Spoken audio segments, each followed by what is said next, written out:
Abaya Hawa, Ishaya Hawasay, ang may likha ng ating buhay. Abaya Hawa. Bawakwar tawab Abaya Hawa.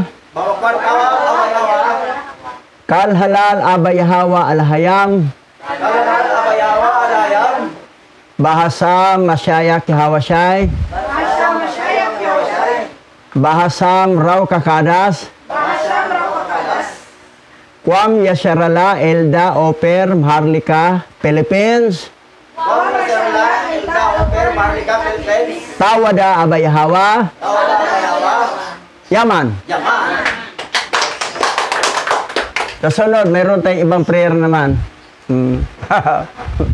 Ibang prayer. Kasi paulit-ulit to eh. Pero ngayon, iba namang ano natin. Ngayon, nasa chapter 90 lang tayo. One chapter lang. Kasi mahaba to eh. Pero bago yan, babatiin natin ang ating mga remnant Hebrew Israelite nga nandito sa bansang Pilipinas. Unahin natin ang Digos Davao del Sur na pinangunahan ni Pastor Junard Van Yasharala Kabasag. At diretso tayo sa Cebu, sa Maytunido, kay Pastor Sabadyo Ala. Kumusta kayo dyan? At sa Iloilo, kay Pastora Mel Di Masohol sa Ahoy, Iloilo. At doon tayo sa Liangan East, Lanao del Norte, kay Pastora Corazon Castelio. Kumusta kayo dyan? At doon sa Bato, CI Sambuanga Sibugay, kay Pastor Jerry Mayagma. So, ngayong Martes, I'm going to Pagadian City, proceed to Lakewood, Lukuan, kasi ayusin yung lupa ng papa ko na mamanain daw namin. So, ewan ko kung may time ba ako, may oras ba kami, going pasyalan si Pastora Corazon at saka si Pastor Jerry Mayagma sa Bato, CI, Sambuanga Sibugay at saka sa Liangan East, Lanao del Norte. Tingnan natin kung ano, kasi pinapunta ako dahil may pirmahan para sa lupa na 9 hectares na pamana sa kanyang anak na walang iba, si Boy Alima. So, yung mga ibang kapatid ko, pero papirma mga ibang kapatid ko dahil kahit nakapangalan sa akin yon, pero papirmahin daw, sabi ng DNR, papirmahin yung mga kapatid ko para walang reklamo sila. Dahil meron naman silang manang lupa sa kanilang mga husband nila, eh ako, pinamana ni Papa ng 9 hectares na lupa. Ipamana ko rin sa aking anak na boy pa rin, si Bishop Charmel Boy Alima, Dasikan. So boy kami dahil hindi kami girl. Okay, so saka na lang yung sa ibang bansa natin batiin, yung mga Hebrew Remnant Israel sa ibang bansa. Saka na lang yung priority ang ating bansa natin, yung bansang Elda sa panahon ni Adan ni Iba, tapos naging Ofer, tapos Maharlika. Pero ang Maharlika, malaking hindi lang ito, pati ibang lugar eh. Pati Malaysia kasama doon eh. Pati ano. So, tapos naging Pilipinas na ngayon. Ngayon, loobin, nawa, na ma-approve ang batas na gipopos ni Congressman Dan Fernandez, na kapwa kong artistahin, congressman siya, at mailagay na, mabalik na sa pangalang Ofer, Republic of Ofer, ang ating bansa. Yon. Kasi mga Hebrew, ibiro mo Malacanang, tahanan ng hari. Malacanang, pangalan ng ating nakatira, Malacanang, Malacanang, tirahan ng hari. O nakatira ang hari. O sino nakatira ngayon? Yung presidente nating na lutang, na polboronik. Sabay gano'n. Sorry ha, kayong mga loyalist ng kasi sinabi ko lang totoo. Kasi nasaan ba ang pangako mong 20 pesos bawat kilo? Ha? Pangako nga napako. So yan. Lalong tumas. lalong tumaas. Wala, palpitation talaga. Panay pasyal na sa ibang bansa. Nagpunta sa Australia, aba bumalik sa Australia uli. Pero ang extreme media, yan, bayaran, tahimik. Because of money. Money stray yan sila eh. So, tama na yung pagbatikos natin. Bugbog sarado na. Baka ma-block naman itong isang FB ko. I-block na isa eh.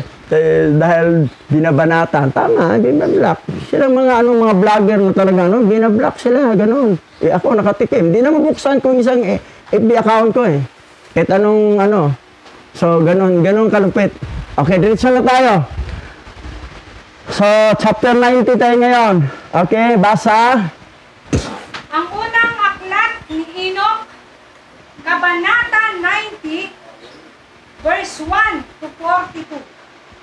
At nakita ko hanggang sa ganitong paraan, ang 35 pastol ay nagsagawa ng pagpapastol ng mga tupa. At sila ay magkahiwalay na natapos ang kanilang mga panahon gaya ng ginawa ng una. At tinanggap sila upang pastulan sila sa kanilang panahon. Bawat pastol sa kaniyang sariling panahon.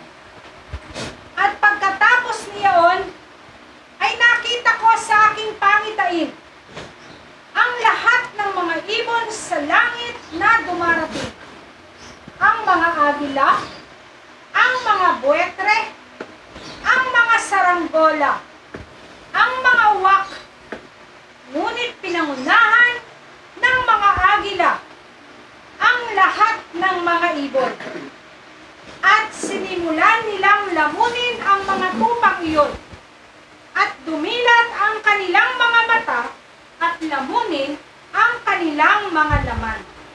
Yung tupang tinutukoy dito ay believer, ay chosen, elect, Hebrew, Israelite. May ilan man, mga hintil.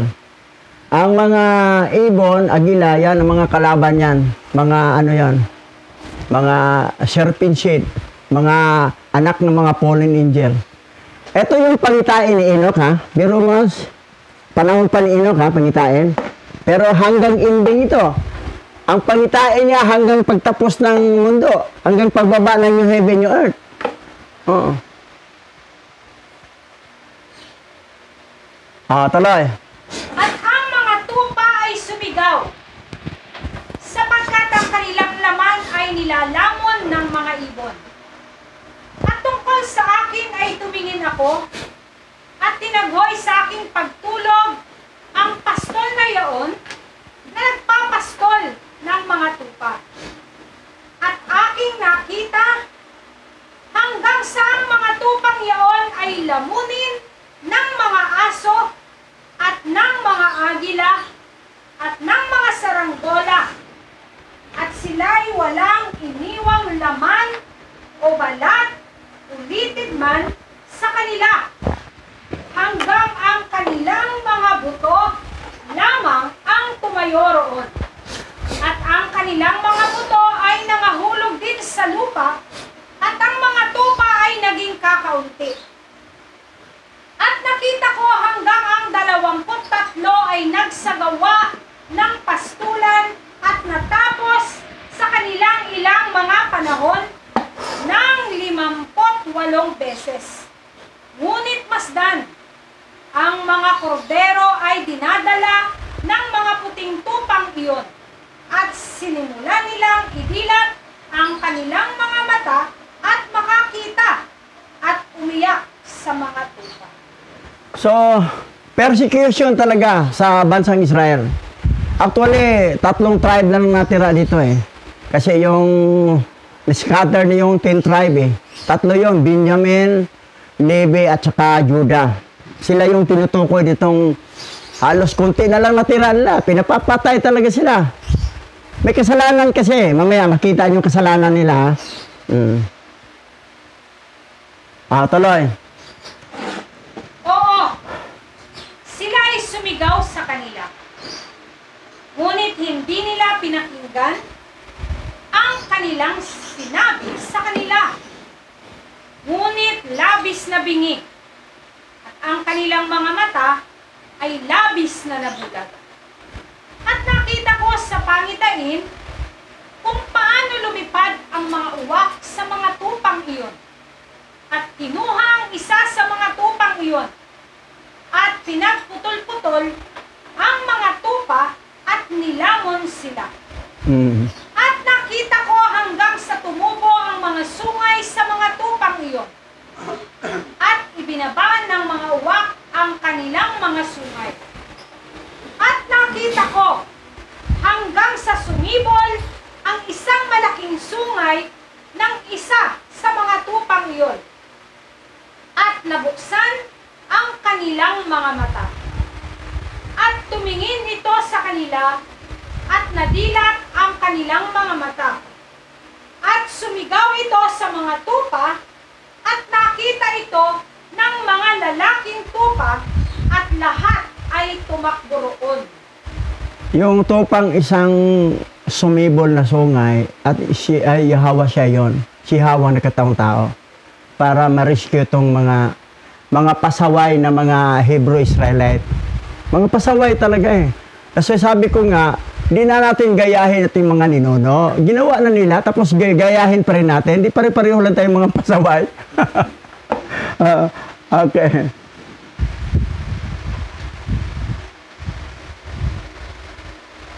Tuloy. At sa kabila ng lahat ng ito, ang mga agila at mga buwetre at mga uwak at mga saranggola ay patuloy pa ring pinupunit ang mga tupa at lumulusot sa kanila at nilalamon sila.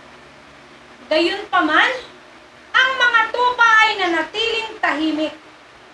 Ngunit ang mga lalaking tupa ay nananagoy at sumisigaw.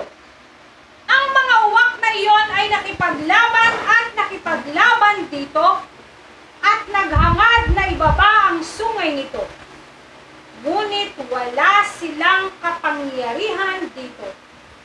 At nakita ko hanggang sa dumating ang mga pastol at agila at yaong mga buwetre at saranggola. At sila ay sumigaw sa mga uwak na kanilang baliin ang sungay ng lalaking tupa. At sila ay nakipaglaban dito. At ito ay nakipaglaban sa kanila at sumigaw na baka dumating ang tulong. Yan na yan ha. Si Hawa siya, yung lalaking tupa na o babaliin, pinapatay nila.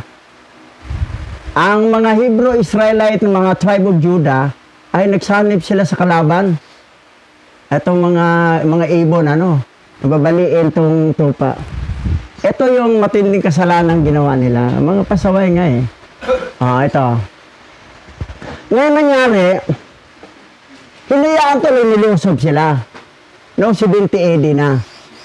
Kasi yung 33 AD, yung binali yung sungay ng tupa na symbolic of Messiah Yahweh, pagdating ng 70 AD, yan, nilusob sila. Yan nangyari. Palo sa kanila eh. Yan. Takas sila. Nilusob sila ng Roman Empire. Tinapat pa naman ang araw ng Sabat para hindi sila makaimik. Takas sila. Saan sila mapunta? Anong kalagayan na paglayas nila? Yan, napunta sa Afrika. Sa Afrika sila napunta. Basa. Anong nangyari? Noong 70 AD, sinalakay ng mga Romano ang Israel na naging sanhi ng pagtakas ng milyon-milyong Israelita sa Afrika. Sa kanyang aklat, The Great Roman Jewish War, 66 to 70, ang Romanong mananalaysay, si Flavius Josephus, ay nagsabi sa loob ng libu-libong taon na ang nakalilipas na ang mga Israelita ay lumipat sa Afrika. Isinulat niya si General Vespasian at ang kanyang anak na si Caesar Titus ay nakipaglaban sa mga Hudyo. Milyon-milyong mga Hudyo ang tumakas sa Afrika. Bukod sa iba pang mga lugar na tumakas mula sa pag-uusig ng mga Romano at gutom sa panahon ng pagkupkop. May iba pang lugar silang napuntahan, maliban sa Afrika. Tumakas. So, ganun kahirap ang naranasan nila. Kasi, alam mo ba ang kasalanan ng Israel? Idolatry, pasaway. Hindi sumusunod sa Torah. Tapos, tinangkilik pa nila si Baal. So, yan ang nangyari.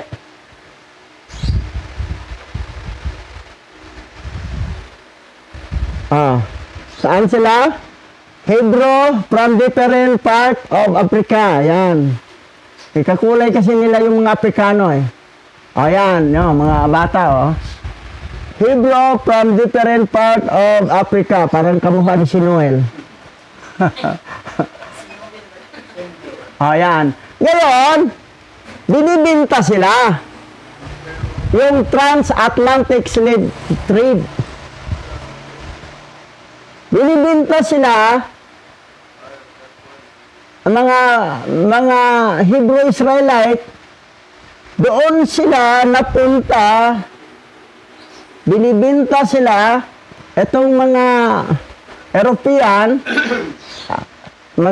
doon sila dinala sa USA, sa New York. New York City, Slave being born to the state in New York. Pag hindi ka sumunod sa kanilang mga ginagawa, noong 1741 yan, slave, susunugin ka nila. So, kawawa nga, kasi may kasalanan sila eh. Tayong mga lahi ni Manase, Sibulon, Naphtali, noong 721 BC pa ang mga ninuno nating nalayas. Ito 70 AD na sila. Ngayon, sila rin ang binibinta na tinatawag na transatlantic slave trade. Na dito sila sa Amerika, sila ang gumagawa ng mga building doon, alipin. Ngayon, ano bang kasalanan nila? Ito. Sila yung nagpa-kayahawa, sila yung binibitin nila sa punong kahoy. Alamin natin story nito Dahil itong mga Christian kasi, akala ninyo, yung Jesus ninyo ay nakapako sa cross. Hindi ang totoong pangalan, Yahweh siya, hindi nakapako sa cross, nakabitin, pinako, nakabitin sa punong kahoy. Yan Ito ang totoo. Bakit hindi nyo alam? Kasi hindi pinasok sa 66 book ang aklat ng kaalaman tungkol dito. Dito tayo Anong aklat na babasahin natin? Yan. Ang Ebanghelyo ni Nicodemus. Dating tinawag na mga gawa ni Poncio Pilato. Hindi kasi pinasok sa 66 book ang kalalabasan ninyo, ignorante. Para kayong mga pastor, bishop ng mga Christian, akala ninyo, Jesus Christ at pinako sa cross.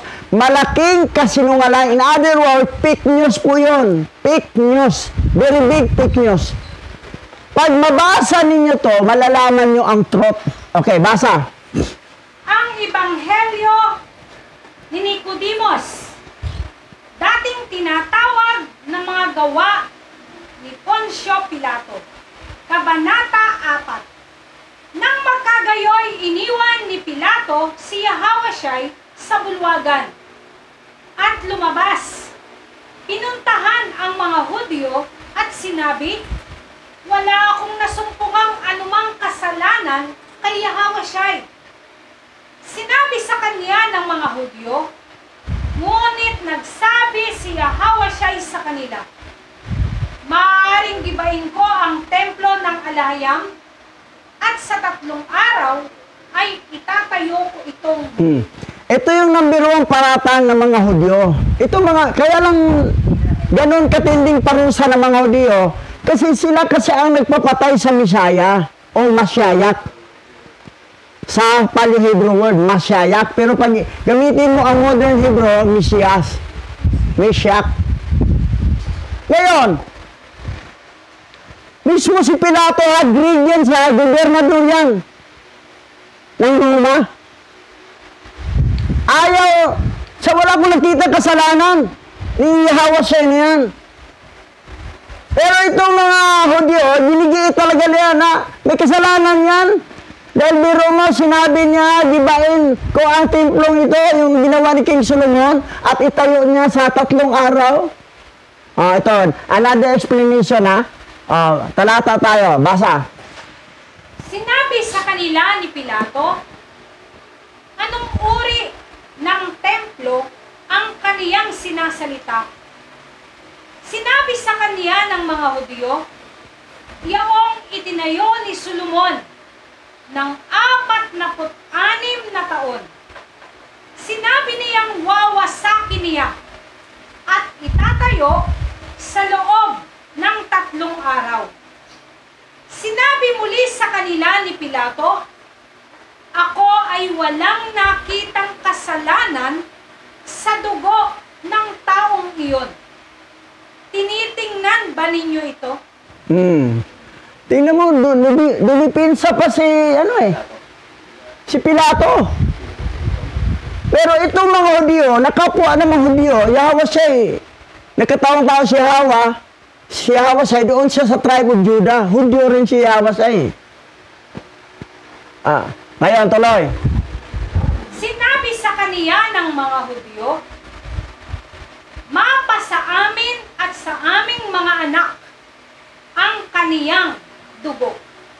Nang magkagayoy, tinipon ni Pilato ang mga matanda at mga iskriba, mga saserdote at mga libita, at sinabi sa kanila ng bukod, huwag kayong gumawa ng ganito.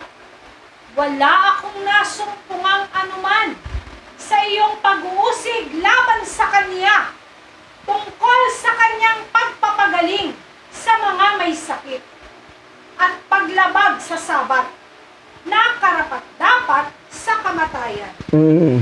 Tuloy. Sumagot ang mga saserdote at mga libita kay Pilato, sa buhay ni Cesar, kung ang sino man ay mamungusong, siya ay karapat-dapat sa kamatayan. Ngunit ang taong ito ay lumapastangan sa Yahweh. Nang magkagayoy, muling inutusan ng gobernador ang mga Hudyo na umalis sa bulwagan. At tinawag si Yahweh at sinabi sa kaniya, ano ang gagawin ko sa iyo? So, ito, nalilito na rin si Pilato Sabi niya, sabi niya, Yahweh, anong gagawin ko sa'yo? Kasi itong mga kapwa mong Hudyo, talagang ididiin kanila Pero para sa akin, kita ko parang wala kang kasalanan Pero dinidiin ka lang nila Ano bang gusto kong gawin sa'yo? Ito sagot ni Yahweh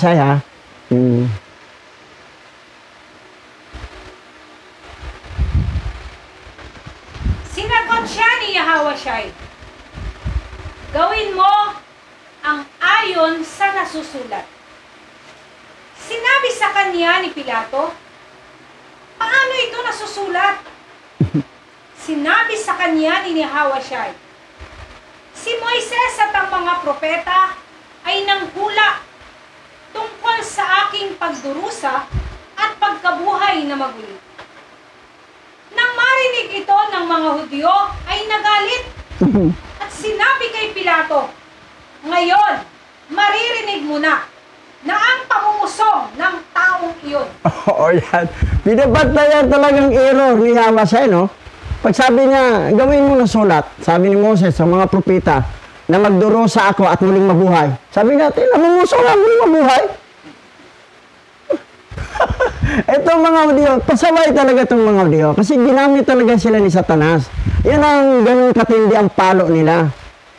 O naging binibinta sila sa transatlantic slave trade. Dahil sa ganun ginagawa nila. Tuloy.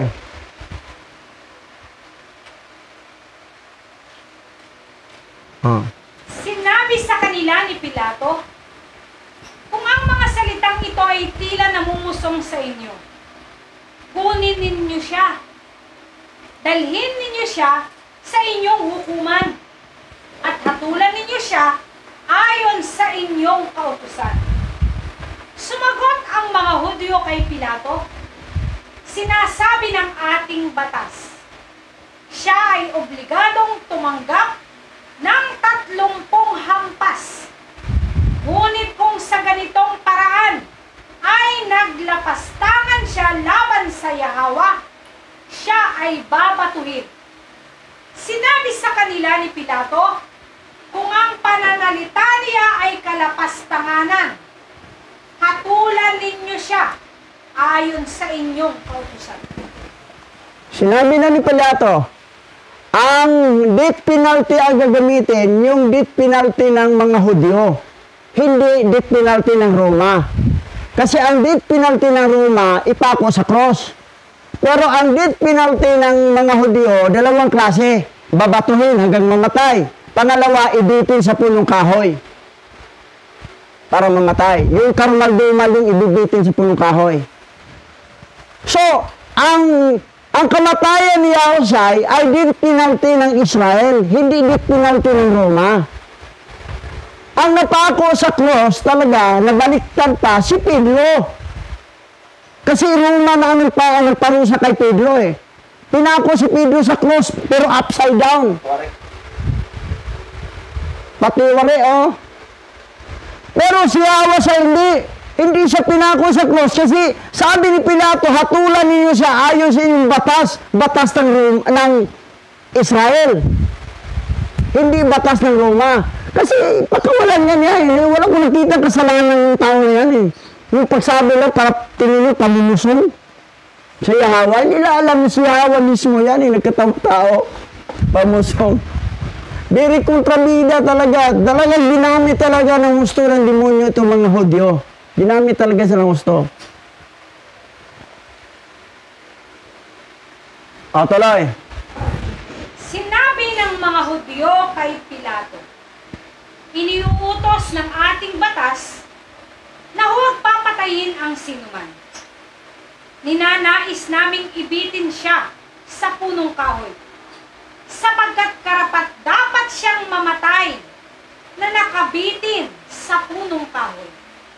Sinabi sa kanila ni Pilato, hindi nararapat na siya ay ibibitin sa punong kahoy para lang mamatay. Hagupitin lamang siya at paalisin. So, ang suggest ni Pilato, hagupitin lang, pagkatapos paalisin, palayain. Pero ang gusto ng mga Hudyo, ibitin talaga sa punong kahoy. Kasi ayon sa death penalty ng Israel. So, kayong mga pastor ng mga Christian, mga bishop o mga pastor, mga elders, basahin ninyo ito, yung Ebanghelyo ni Nicodemus, na dating tawag na sulat ni Poncio Pilato. Dito nyo malalaman ang katotohanan. Ano talaga ang kamatayan ng ating tagapagligtas? Nakapako ba sa cross o nakabitin sa punong kahoy? Dahil malaki po kasinungalingan na pinako sa cross. Hindi yan totoo. That is the big fake news. Yan pa naman paniwalaan halos lahat. Kasi nakasandal kayo sa 66 book lang. Naloko talaga ang sangkatawan, lalo na mga Christian. Naloko lang kayo sa Roman Catholic ng Vatican. So, dapat magising kayo eh. Nakakaawa talaga kayo. Pero akala ninyo, kayo ang tama, kami ang mali ng mga Messianic. Hindi, kayo ang mali. Paano kami mamali na sa original Hebrew Bible ang sinandala namin? At saka mga Hebrew Israelite ang nagsabi. Ang Bible na may-ari ang Hebrew, hindi Greek, hindi Romano. Ninakaw lang nila noong 70 AD. At lahat ng pangalan ng Creator, Savior, pinalitan nila ng mga pangalan ng fallen angel. Yung Yahweh, Jehovah, Lord. Fallen angel pangalan yan. Panginoon, Diyos, God, fallen angel, pati Amin, fallen angel yan, si Amin-Ra. Lahat ng tinatawag ng Christian, born again Christian, puro pangalan ng fallen angel. Eh, saan kayo dadalhin? Sa fallen angel kayo dadalhin. Saan taga-saan yung fallen angel? Sila yung mga satanas. Sa impyerno ang bagsak nyo. Hindi kayo mabagsak sa kangkungan, sa kumunoy. Hindi. Sa dagat-dagatang apoy. Nakakaawa kayo talaga eh. That's why makinig kayo sa aral na ito. Dahil nakataya po ang kaluluwa ninyo. Pag hindi kayo makinig, panindigan yung mali yung paniwala kasi akala nyo tama, magugulat kayo sa dagat-dagatang apoy ang bagsak nyo. Huli na ang pagsisisi. Nasa apoy na kayo. Eto, basahin nyo to. Okay, tuloy tayo. Basa. Dadakwat ng tingnan ng gobernador ang mga taong naroroon at mga Hudyo, ay nakita niyang lumuluha ang marami sa mga Hudyo.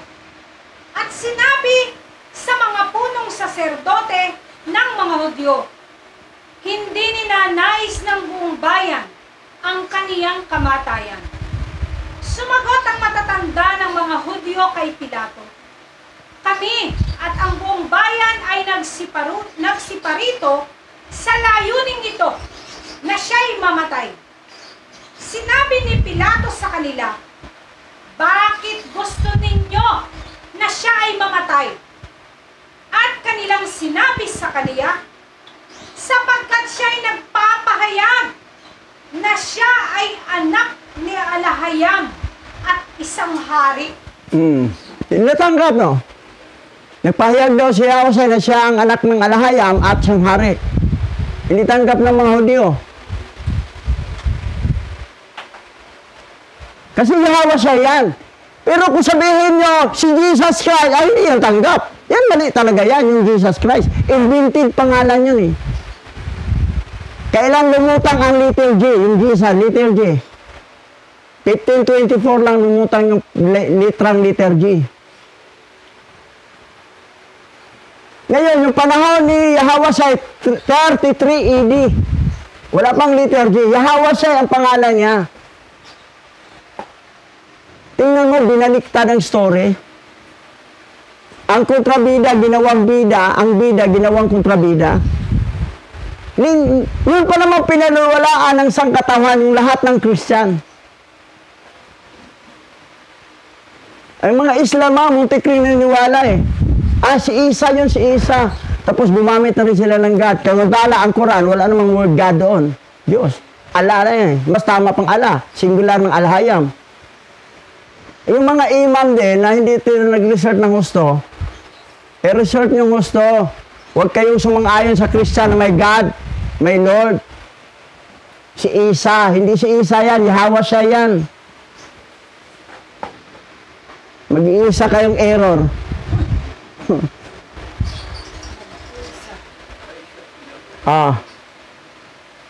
Chapter 6 tayo, basa. Kabanata 6. Kinausap ni Pilato si Nicodemo at ang 15 lalaki na nagsabing si Yahweh ay hindi pinanganak sa pamamagitan ng pakikiapid. Ay sinabi sa kanila, ano ang aking gagawin? Yamang may kaguluhan sa gitna ng mga tao. Sinabi nila sa kanya, hindi namin alam. Hayaan silang tumingin dito kung sino ang nagpapataas ng kaguluhan. Muli ngang tinawag ni Pilato ang karamihan. At sa kanila'y sinabi, nalalaman ninyo na mayroon kayong kaugalian na palayain ko sa inyo ang isang bilanggo sa pista ng Paskwa. Tuloy tayo. Mayroon akong isang kilalang bilanggo. Isang mamamatay tao na tinatawag na Barabas.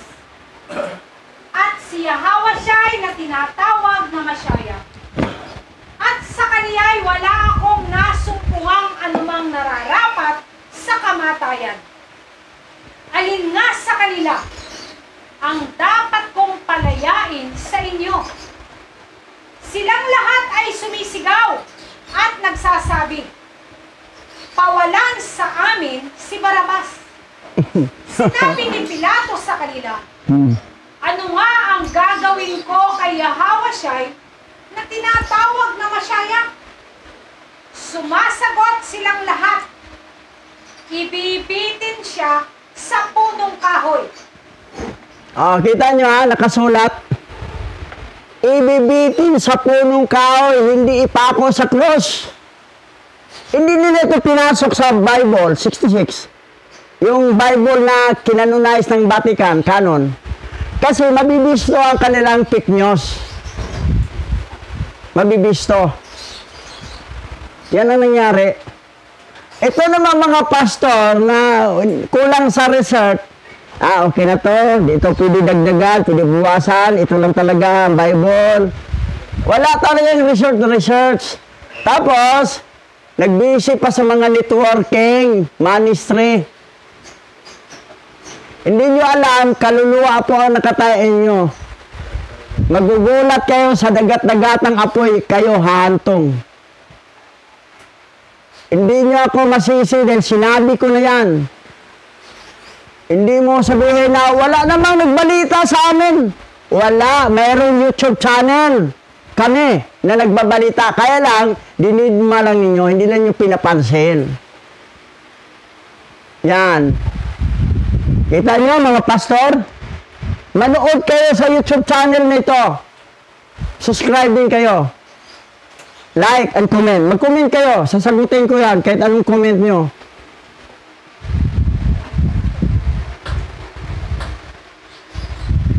Basa. Ang unang aklat ni Adan at Eva. Kabanata 49. At ang tandang ito, o Adan, ay mangyayari sa akin sa aking pagparito sa lupa. Ibabangon ni Satanas ang bayan ng mga Hudyo upang ako'y patayin. At ilalagay nila ako sa isang bato. At tatatakan nila ako ng isang malaking bato. At mananatili ako sa loob ng 3 araw at 3 gabi. Ito ha, kita nyo ha. Mabasa yan sa unang aklat ni Adan at Eva. Kabanata 49. The first book of Adan and Eve. Sinabi mismo ni Yahweh kay Adan na magkatawang tao siya. At inabay mo ni Satanas ang mga Hudyo para papatayin siya. Sino bang nagpapatay? Gusto magpapatay si Yahweh. Yung nagkatawang tao si Yahweh. Yahweh siya yung pangalan. Mga Hudyo. Kahit anong pigil ni po si Pilato na hindi sa karapat-dapat mamatay. Mga Hudyo talaga, hindi. Namumusog yan. Nagsabi pa na bibigay ng templo niya. Nung ginawa ni Solomon, tapos itayo lang yung 3 araw. Parang tingin na sobrang yabang. 46 na taon yung ginawa ang templo na yan. 46 years. Tapos itatayo lang 3 days. Ang templo tinutukoy doon, hindi templo ni Solomon. Siya, yung katawan niya, yung body. Hindi dibibar ha, yung body. 3 days, mabubuhay. Sinabi niya eh.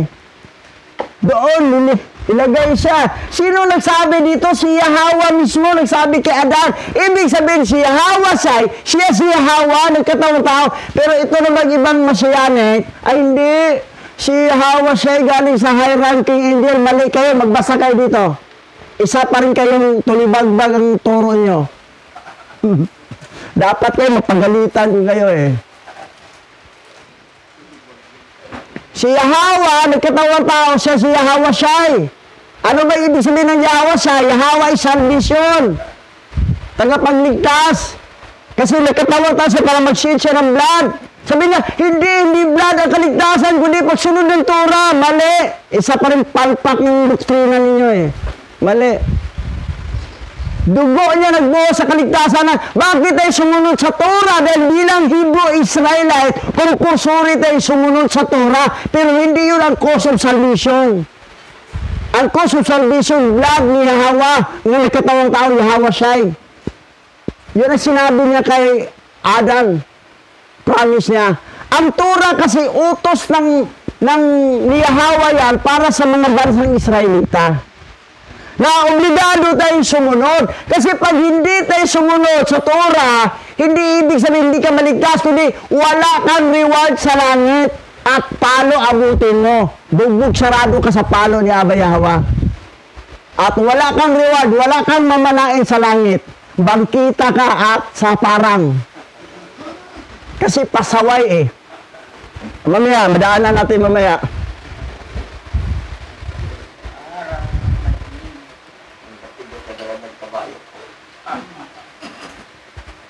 Basa.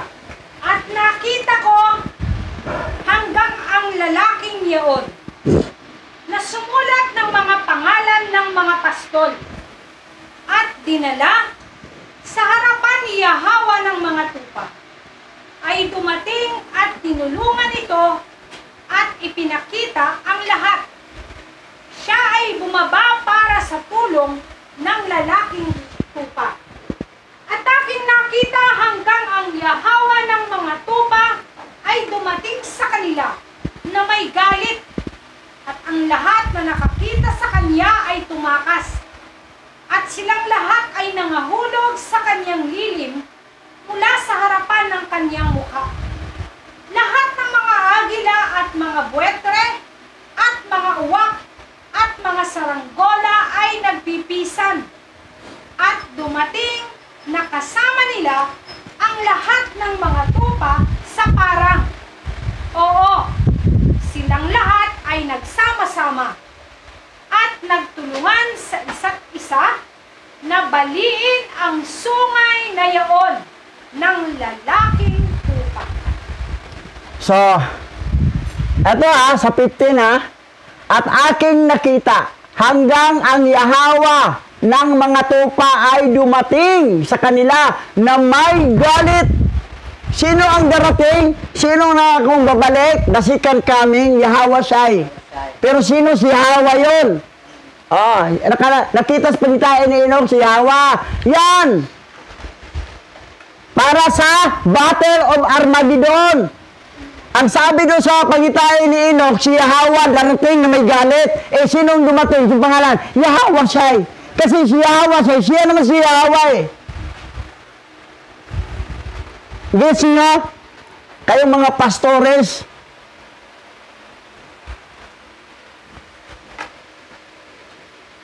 Ayan. Ito, didigmain to. Itong Gog at saka Magog. Eh, sino ba itong Gog, Magog? Na mga lahi, mga anak ng fallen angel. Ayan, Gog ay Europe. Magog ay Amerika. Yan ay digmain ni Yahweh Shai, yung Europe at saka Amerika. Itong mga tatay nito ay mga fallen angel. In other words, serpent seed. Di nyo, bitch? Mag-aral kayo. Basa.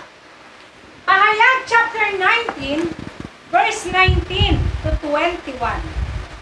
At nakita kong nagkatipon ang halimaw at ang mga hari sa lupa, kasama ang kanilang mga hukbo, upang kalabanin ang nakasakay sa kabayo at ang hukbo nito. Nabihag ang halimaw. Gayon din ang huwad na propeta na gumawa ng mga kababalaghan sa harap ng halimaw upang dayain ang mga taong may tanda ng halimaw at sumamba sa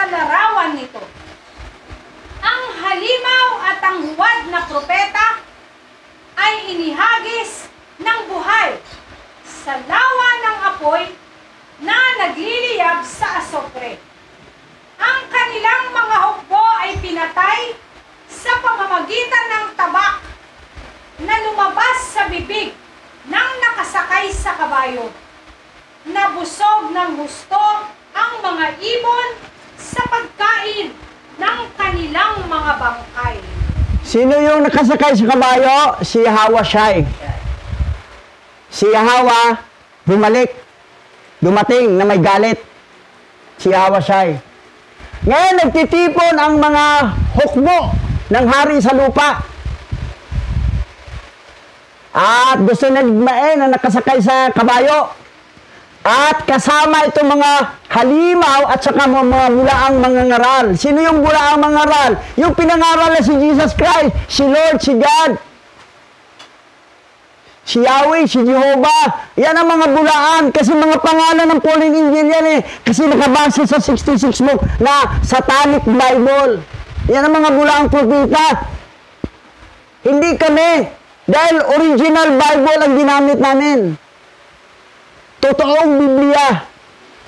Yun ang palit-ulit kong sinabi ni Rizal sa Proverbs niya eh. Ang hindi lumingon sa pinanggalingan ay hindi makarating sa paroroonan. Kailangan lingonin mo ang pinanggalingan ng original Bible. Huwag yung gawa na ng Vatican Canon, na kinanunayos ng Vatican Canon Law. Dahil pag mangaral ka dyan, kasama ka sa bulaang propita, tapos may power, tulak-tulak, tumbahan lahat oh. Tapos, nagsalita pa ng mga speaking tongue, nagyama-yama. Tapos, power, pag hindi matulak, galit siya. Isip na nito baba, bagsak. Eh, ganyan din ako dati. Mabuti lang na tauhan ako. Eh, si Mono dyan, si Binihin eh. Tapos sinunod naman ni Morris Orolo. Yan sila, bagsak-bagsakan. Power kasi ni Jesus Christ. Miro mo, Jesus Christ, may power yan. 10 Pauline Angel mayroon sa kanya. At 4 na hayop. At 2 halimaw, si Libyatan at saka si Dagon. Halimaw! Hayop. In other words, sa King James, hayop ang nakalagay. O, yun bang hayop ni Jesus Christ? Hayop. Baboy, kabayo, butiki, isda. Sabi ni Archbishop James Taliano, sabi niya, Bishop, na-close yung FB mo ng Buhay Alima kasi gi-block ni GC. Sabi ko, ito si GC kasi galit sa akin kasi tinanggalan kong maskara. Alam niyo yung GC? Jesus Christ. Galit sa tinanggalan ko ng maskara, nalaman natin na siya pala ay may 4 na hayop. Kabayo, baboy, butike, at isda. Tak may 2 halimaw, si Libyatan at saka si Dagon nga, dragon na ngayon. Tapos, lahat-lahat, 10 silang Pauline Angel. May power talaga. Sabi ng mga pastor, di ko maiwanan si Jesus Christ. May power kasi. Namatay ako, nabuhay. May sakit ako, gumaling. May power talaga yan. Pauline Angel, 10 pinagsama-samang Pauline Angel. Di malakas ang power. Isang Pauline Angel lang nga, may power na. How much yung pinagsama ang 10 Pauline Angel sa pangalang Jesus Christ? Guys niyo mga pastor, mahalin nyo si Jesus Christ. Nyo alam na isang matinding halimaw yan at tining hayop at karmalyuma na demonyo sa tanas. So, minamahal nila. Wala sa kalam-alam. Ayaw ko sa inyo, bahala kayo eh. At least sinabi ko ang totoo. Wala nang isusumbat sa akin pagdating na Judgment Day. Nagsabi na ko eh. Na yung may YouTube channel sa lupa, hindi naman nangaral eh. Eh ngayon, nangaral ko. Bugbog sarado pa kayo pa nangaral ko. Ano ngayon? O, yan. Wala na kayong maisumbat sa akin sa pagdating na Judgment Day. Tuloy tayo. Basa. At nakita ko ang taong iyon iyon na sumulat ng aklat alinsunod sa utos ni Yahweh. Hanggang nabuksan niya ang aklat na iyon hinggil sa pagkawasak na ginawa ng 12 huling pastol na iyon. At ipinakita na kanilang nilipol ang higit pa kaysa sa kanilang mga nauna, bago ang Yahweh ng mga tupa. At aking nakita hanggang ang Yahweh ng mga tupa ay dumating sa kanila at kinuha sa kaniyang kamay ang tungkod ng kaniyang puot at hinampas ang lupa. At ang lupa ay nahati, at ang lahat ng mga hayop at ang lahat ng mga ibon sa langit ay nahulog mula sa gitna ng mga tupa at nilamon sa lupa at tinakpan sila.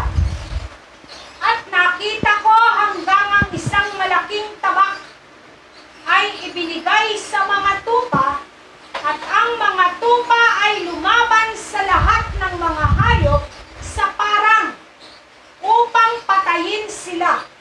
At ang lahat ng mga hayop at ang mga ibon sa himpapawid ay tumakas sa harap niya. Pero mo yung pangitain ni Enoch, oh? Nandito last days yan eh. In the last days yan eh. The end times yan eh. Tingnan natin ha. Ano nangyari sa end times na yan?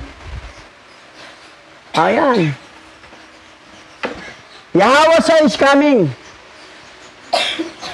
Ito mga ano to, mga angel to. Sabi na iba, spaceship yan. Kasi pag rapture yan, nira-rapture ang mga pinili, Hebrew, Israelite, saka Gentiles na elect, dito ilagay, dito papasok.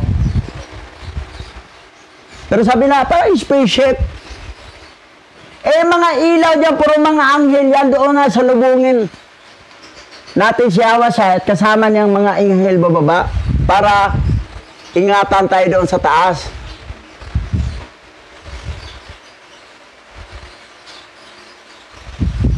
Yan.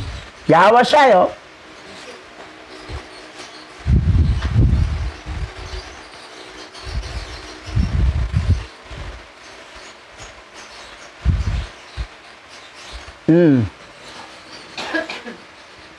Yahweh siya,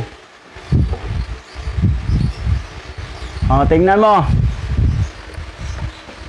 Siya yun si Yahweh na bumalik. Ang tawag niya Yahweh siya.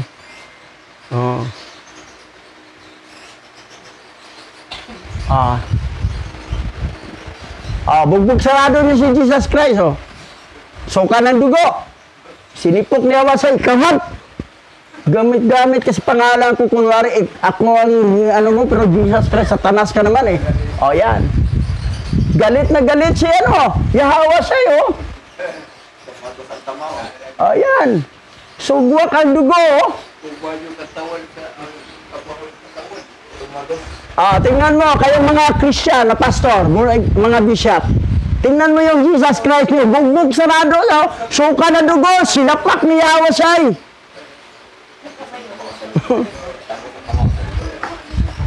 yan.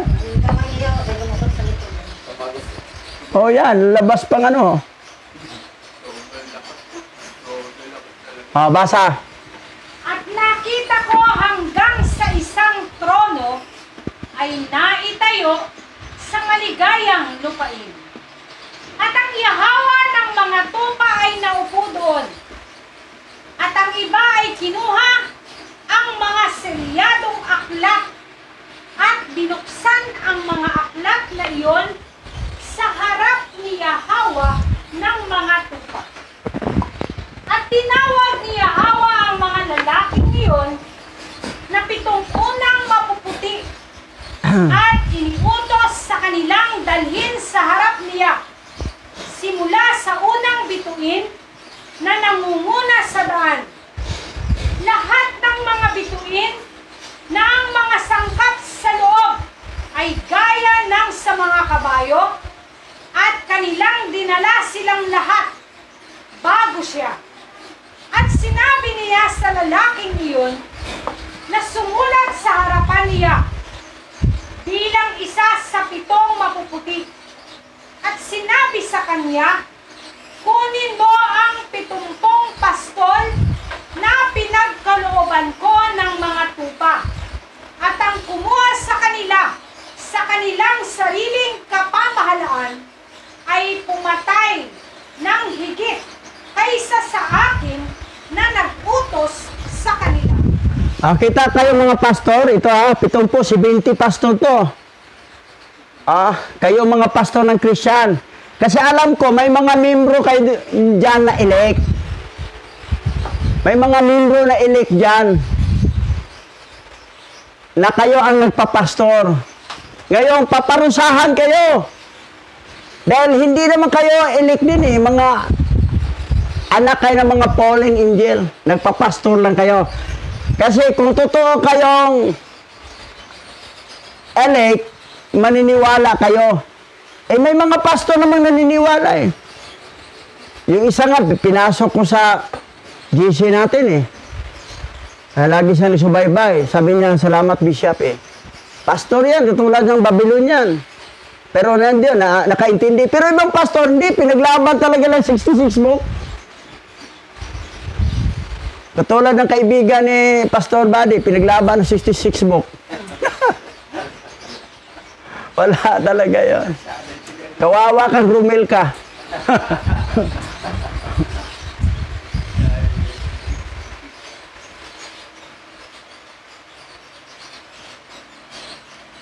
Ayan. Diba, may umupo sa trono.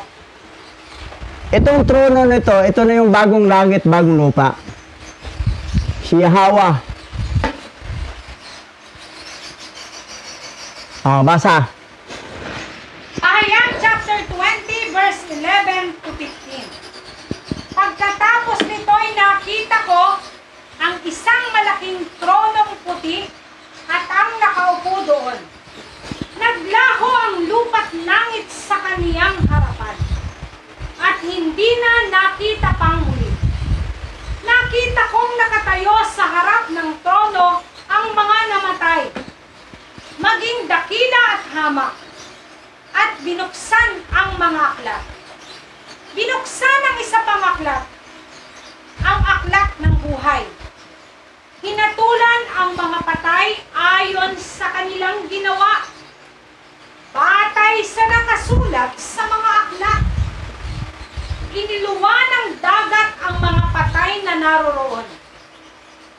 Iniluwa din ng kamatayan at ng daigdig ng mga patay ang mga nakalagak sa kanila. Hinatulan ang lahat ayon sa kanilang mga ginawa. Pagkatapos ay itinapon din sa lawa ng apoy ang kamatayan at ang daigdig ng mga patay.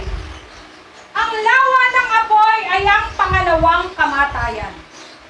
Itinapon sa lawa ng apoy ang sinumang hindi nakasulat ang pangalan sa aklat ng buhay. So, dalawang klase aklat. Ang isang aklat, Book of Life. Yung mga walang pangalan doon sa Book of Life, talagang ligat-lagatang apoy mapunta. Pero itong nakalagay ang kanyang pangalan sa Book of Life, sa langit. Kaya lang hatulan siya ayon sa kanyang mga gawa. Yung ginawa natin dito sa lupa. Attention kayong mga nanonood sa YouTube channel, na mga elect na sure sa langit. Problema lang yung mga gawa ninyo, windang-windang. Mga gawa ninyo, hausyaw. Ito, ang hatol. Pero sa langit naman kayo Kasi nakalagay naman pangalan nyo sa Book of Life. Ang wala sa Book of Life, doon sa ligat-lagatang apoy, yun talagang hindi iligtas yung mga anak ng mga fallen angel.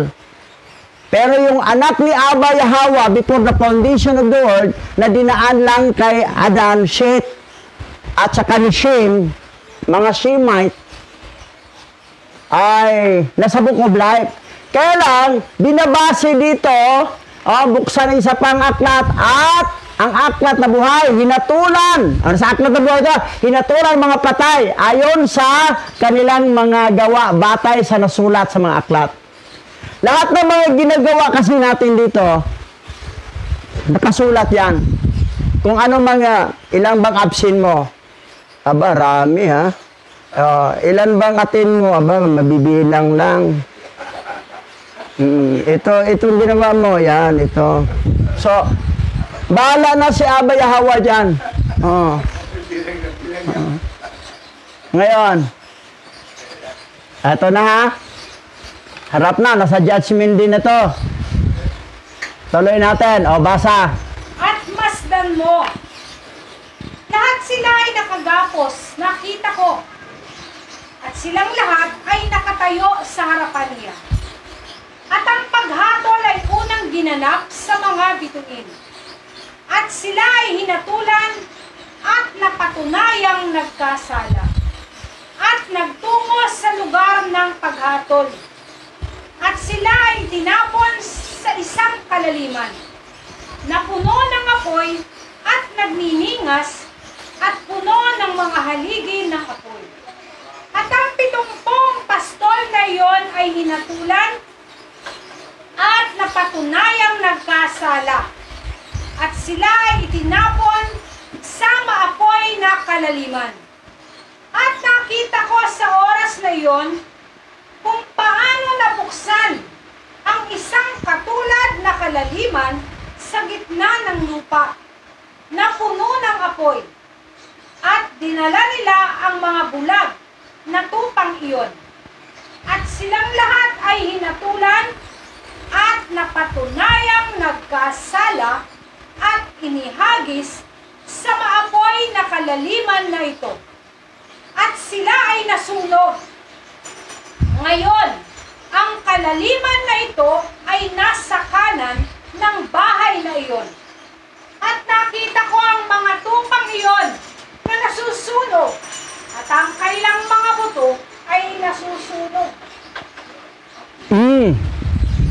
Ito yung mga Christian na assuming natupa sila.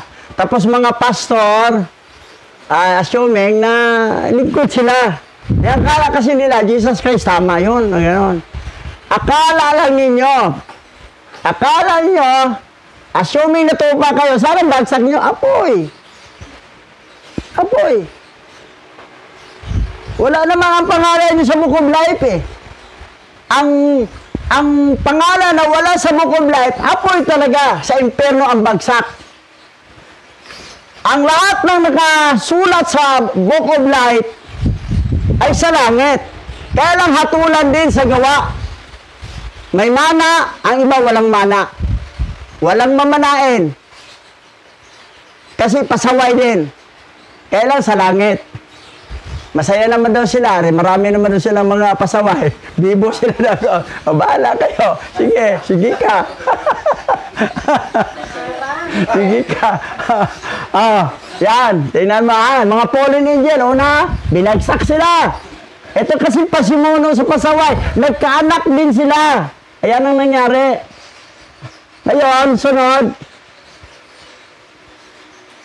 Ayan. Binagsak sila. Nandito na sa apoy. Judgment din na nga ito eh. Yung pagitain ni Enoch eh. Ayan. Habang nandito sa parang, itong mga pasaway na mga, sa parang lang siya. Mabuti, may lamisa pala, may bangko.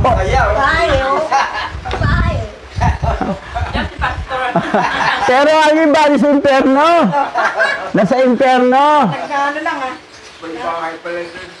May bahay daw. Maliit na nga bahay. Hayaan mo natin. Siguro itong lamisa galing doon, nilabas lang. Sabi na, kumain tayo sa labas. Kain tayo sa labas, Macdo, Jollibee. Hindi, ilabas lang natin lamisa. At magkain. Di kain nga sa labas. Yan. Yan, dito ang bagsak nila. Itong mga Yan. Yan, Kita mo yung kahirap sa apoy? Yan, ngayon tuloy. Basa. At ako ay tumayo upang tingnan hanggang sa kanilang tiglupin ang matandang bahay na iyon at inalis ang lahat ng mga haligi. At ang lahat ng mga bigkis at mga palamuti ng bahay ay sabay na nakatiklop kasama nito. At kanilang dinala at inilagay sa isang dako sa timog ng lupain. At aking nakita hanggang ang yahawa ng mga tupa ay nagdala ng isang bagong bahay na mas malaki at matayo kaysa sa una. At itinayo sa lugar ng una na nakatiklop. Ang lahat ng mga haligi niyaon ay bago. At ang mga palamuti niyaon ay bago. At mas malaki kaysa sa yaong sa nauna. Ang luma na kanyang inalis at halatang mga tupa ay nasa loob nito. At nakita ko ang lahat ng mga tupa na naiwan at ang lahat ng mga hayop sa lupa at ang lahat ng mga ibon sa langit na nagpatira pa at sumamba sa mga tupang iyon at nagsusumamo at sumusunod sa kanila sa lahat ng bagay. So, yung nakita doon sa parang na bahay, sisirain pala to. Papalitan ng malaki. Oh, sisirain pala yun, oh. Sabi dito, at ako ay tumayo upang tingnan hanggang sa kanilang tiklupin ang matandang bahay na iyon at inalis ang lahat ng mga bahagi at ang lahat ng mga dikis at ang mga palamuti ng bahay ay sabay na nakatiklop kasama nito.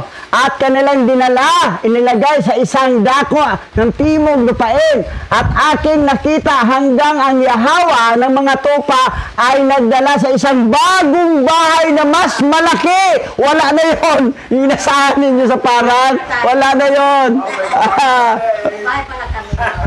Papalitan yung malaki. Wala na yon. Maliit lang yun eh. Akala nyo sa para kami, may bahay na kami maliit. Wala na, sinira na yon. Pinalitang malaki. Huwag kayong masa, wala talagang bahay na doon. Ang malaki na ngayon.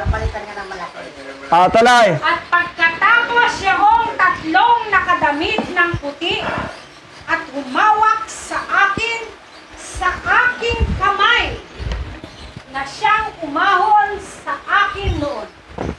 At ang kamay ng lalaking tupang iyon ay humawak din sa akin.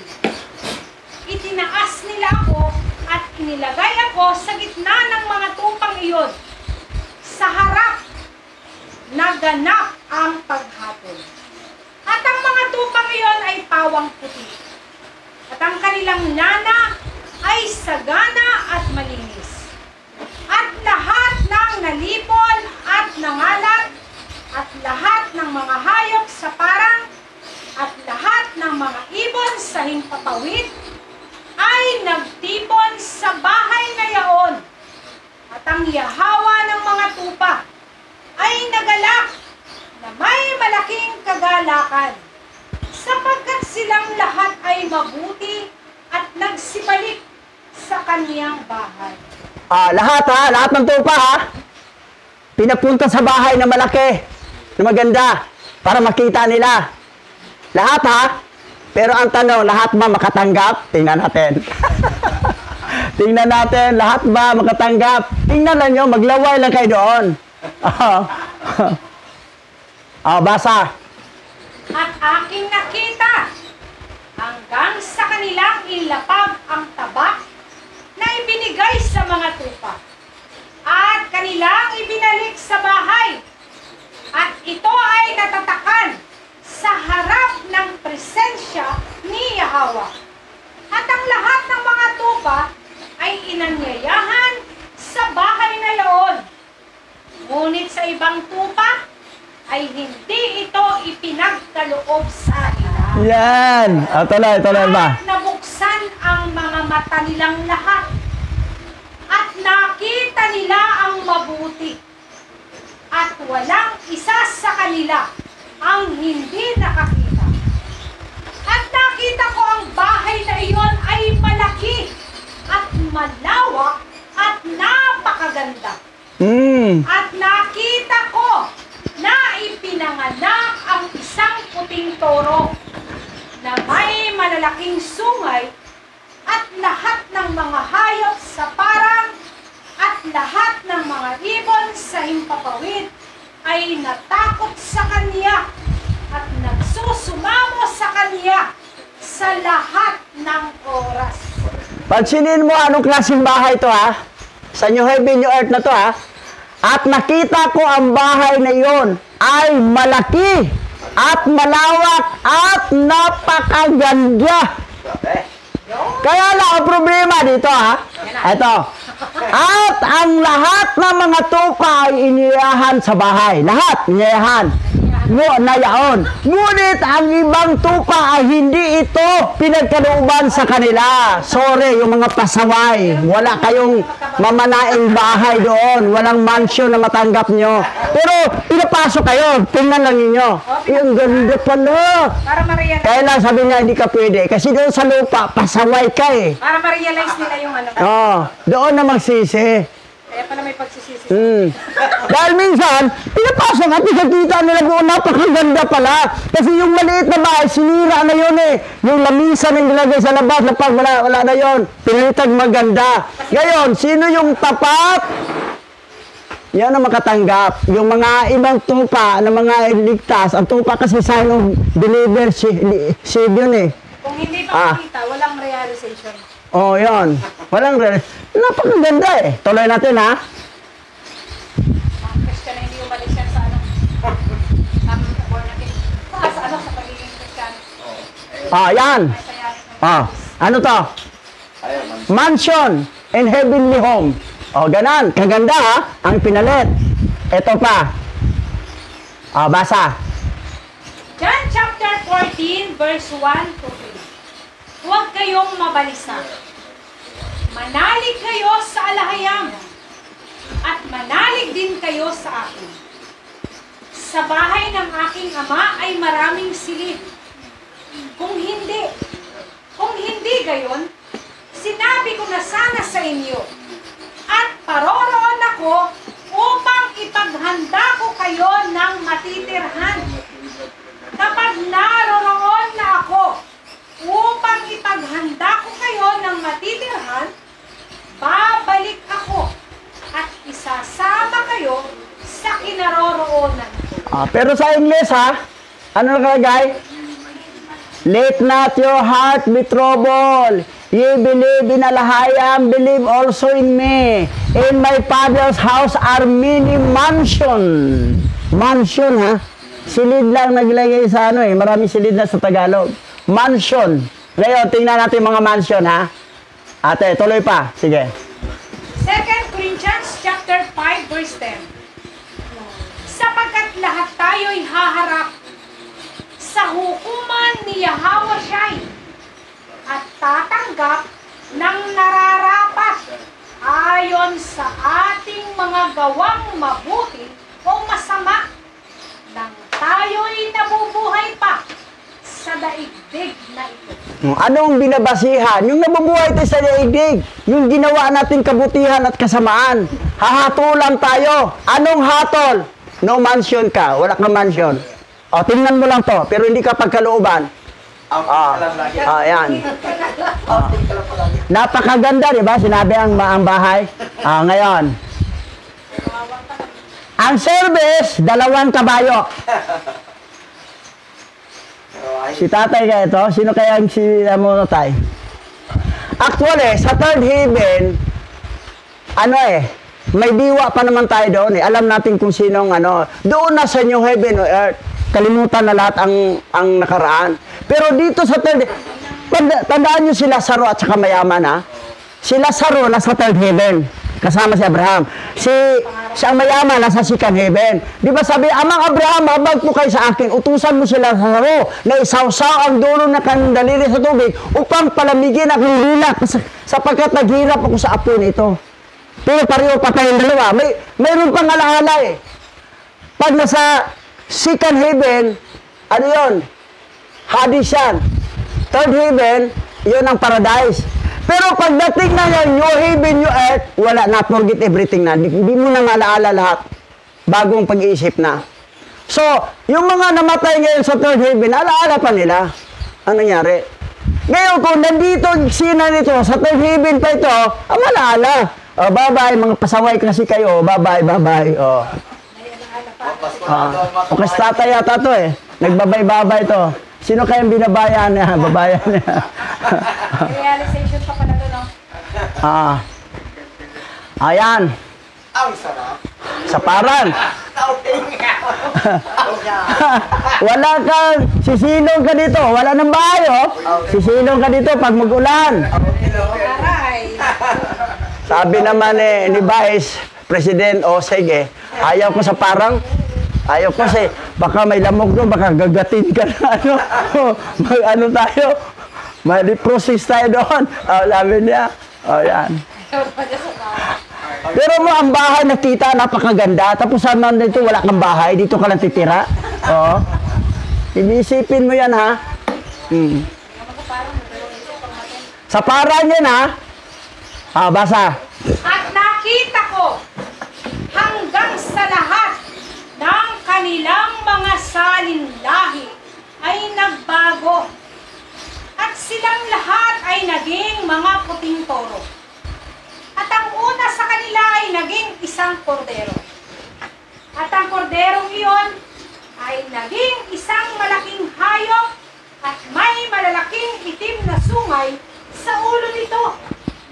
At ang yahawa ng mga tupa ay nagalak dahil dito at sa lahat ng mga baka.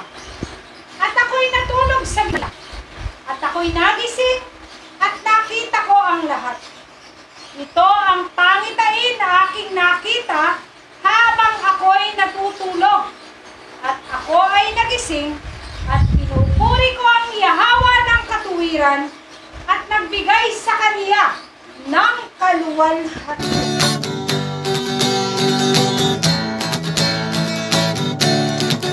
Abaya Hawa, Ishaya Hawasay, ang may likha ng ating buhay.